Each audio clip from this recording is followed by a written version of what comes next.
What a convention. Without a doubt, best Republican convention of my lifetime, with some people claiming that it was the best Republican convention of all time. Normally, these things can be a bit of a drag. As I'm sure we'll see next month in Chicago, these political conventions, they usually consist of doofus celebrities and politicians speaking in platitudes while putting the audience to sleep. We are committed to education. We are going to control the border by spreading it wider than the Bruce caboose. USA, LGBTQIA. Woohoo! Yes, yes, yes. Normally, these conventions are dreadfully boring, but I'll give the RNC credit. Maybe it was more entertaining this year because they got rid of the genetically boring Ronald McDonald, a member of one of the most boring families in politics, the family of Mittens Romney. Thank God Mittens was not speaking at the convention. It's less painful to be slapped by the Mittens than having to listen to him speak.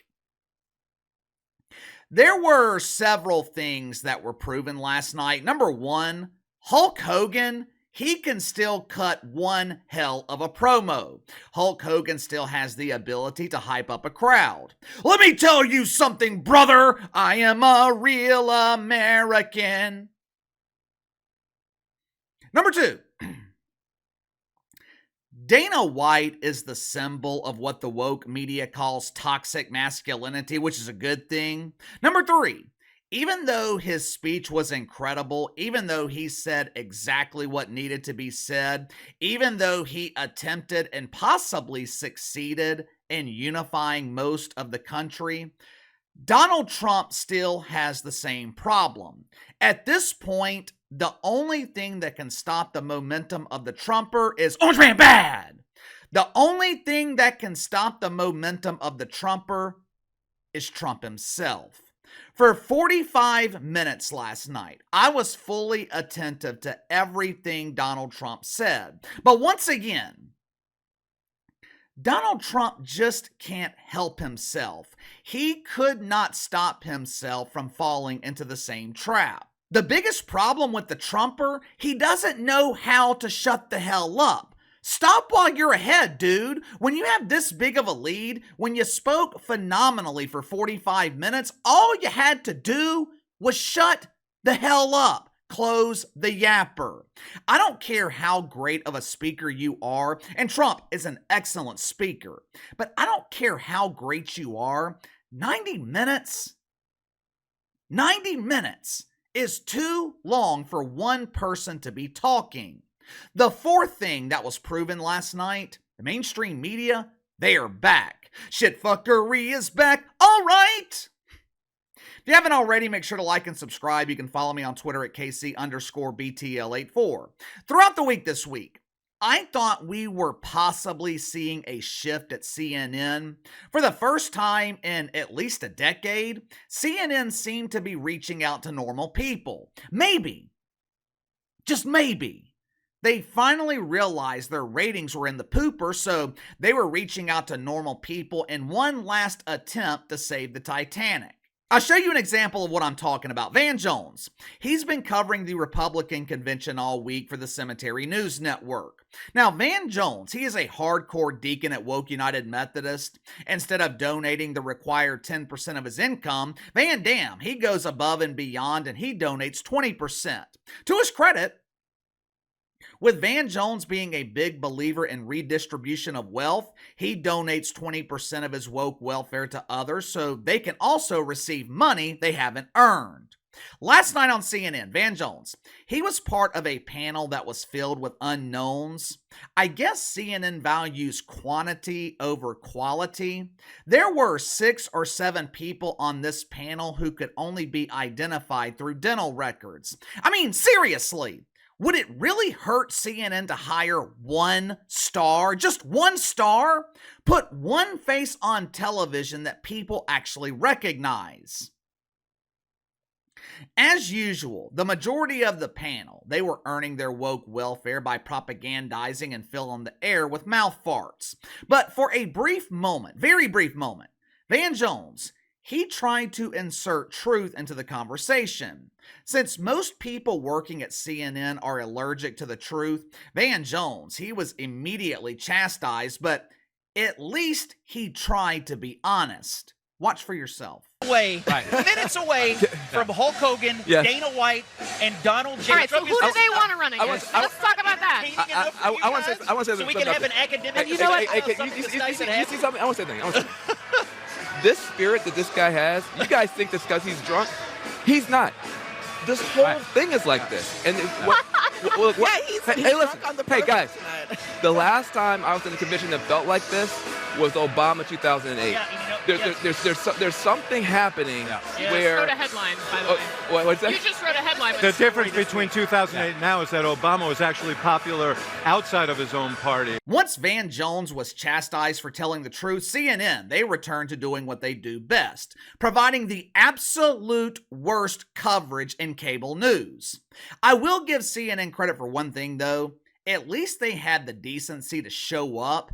MSNBC, they didn't even bother to fly to Milwaukee. It's not like they didn't have the resources. Joy Reid's climate-friendly broom, it gets excellent gas mileage. She could have put Rachel Maddow and Jen Psaki on the back of the broom, and they could have flown the broom to Milwaukee. Instead, MSNBC tried to pretend they were at the convention by putting some doofus digital display in the background. It looked like I was watching the average game in the WNBA dump.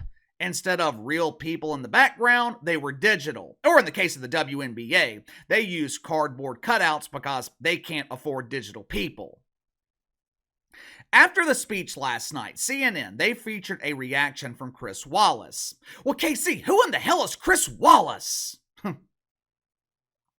He used to host a dump on CNN called Who's Talking to Chris Wallace? Didn't take CNN long to figure out that no one was interested in talking to Chris Wallace, so they renamed the show Polished Turd with Aging Nerd. I guess Chrissy was recently diagnosed with a case of amnesia by pretend Dr. Jill Biden. Last night, he claimed that people were suffering from Trump amnesia. A powerful condition where you forget what you like or don't like about Donald Trump. Pretend Dr. Jill, she diagnosed Chris Wallace with this condition, but people, they didn't have to forget what they liked about Chris Wallace because they never did. But during his speech last night, you could tell that Donald Trump had changed. He was more humble, he was subdued. Several times he attributed his survival to the Almighty, thanking God for sparing his life. You could tell that what happened last Saturday, it has changed Donald Trump. I would imagine something like that would change anyone. I'm sure you start to get real reflective. I'm sure you start analyzing your life and what you could do better when someone tries to take it from you. According to Chris Wallace, the Trumper, he hasn't changed. No! According to Chrissy Poo, you should not fall for this because this is nothing but an act from Donald Trump. An act he couldn't keep up. Watch for yourself. I have to say, for me, disappointment in this speech is because the Trump campaign had talked so much about how we were going to see a softer, more reflective Donald Trump. And he had a line early on. He said, I want to be president for all Americans because there's no victory in winning for half of Americans. And I thought, well, we're off to the races here, and this is really going to be a different Donald Trump. Then he couldn't keep up the act, and so we started hearing about crazy Nancy Pelosi and cheating on elections. Can you imagine anything more disgusting? This is the type of coverage I expect from CNN. Is it any wonder why no one watches this dump? Chris Wallace claims that Trump was putting on an act because he highlighted the deficiencies of John Biden because he called Nancy Pelosi crazy? Really? I thought that Trump was overly respectful last night. He could have went a hell of a lot harder than he did, but you could tell that he was trying to tone down the rhetoric. I will say this, though, and I do agree with Chris Wallace on this point. The 2020 election, Trump needs to let it go. Let it go. We know Trump thinks that it wasn't on the up and up. But at this point, it's irrelevant. That was 4 years ago. Elon Musk is donating $45 million every month to make sure everything is legit. Move on. CNN is trying to frame the narrative that Trump's speech was great for John Biden. Now, obviously, no one else believes that shit, but CNN is doing their best to convince you that Democrats have a chance. David Axelrod claimed this was the best thing to happen to Democrats in weeks. What? You really think Trump speaking for 90 minutes, which was 45 minutes too long, you really think that's going to convince people to vote for John Biden? You really think that's going to convince people to vote for Cam Harris? To make matters worse, CNN made another failed attempt at comedy when they were supposed to be providing substandard political analysis. Have you guys ever heard of Roy Woody or Roy Woods? You would definitely know if you heard him. This dude has a voice that sounds like a cat in heat. Last night I heard this high-pitched sound. I thought it was my neighbor's cat all horny again trying to seduce my air conditioner. That damn cat has this weird attraction to my air conditioner. Had to get the damn thing cleansed quarterly because the cat sprays his love sauce all over it. But I go outside to check last night. It wasn't the cat making that high-pitched sound. It was the voice of Roy Woods Jr. CNN brought him on last night in an attempt to be comedic. Naturally, it ended in huge embarrassing failure. Watch for yourself. He was on stage with a bag of cocaine taped to his face.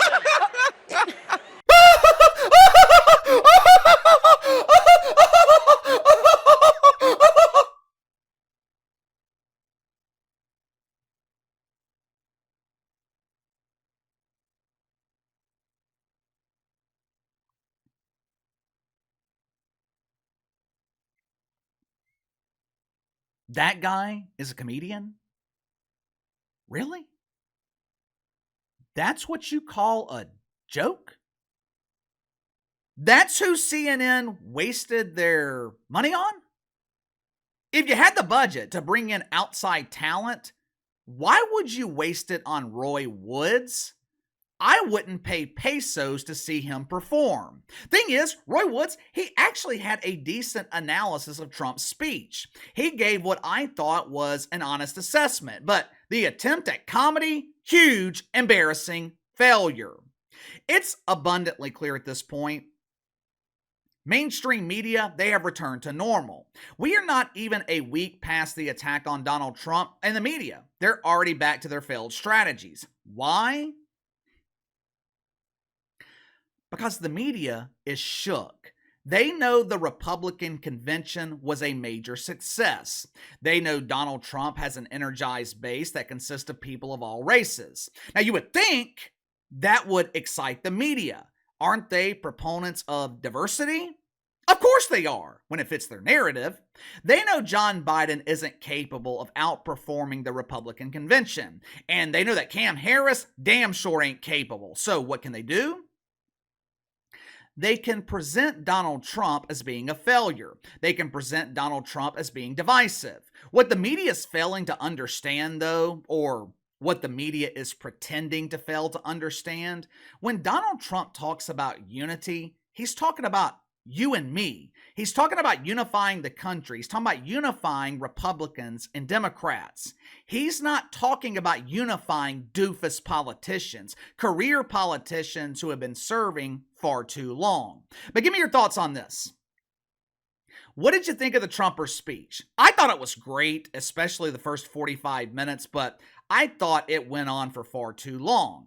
Also, give me your reaction on the dreadful coverage provided by CNN. Chris Wallace, disaster. David Axelrod, barf. Roy Woods, comedy, double barf. What a pathetic network. You know, CNN is such a dump. Sound off in the comments below. Like, subscribe, share the video. Appreciate your support. Best way to contact me is by email at btlkc84@gmail.com, and I'll see you guys later.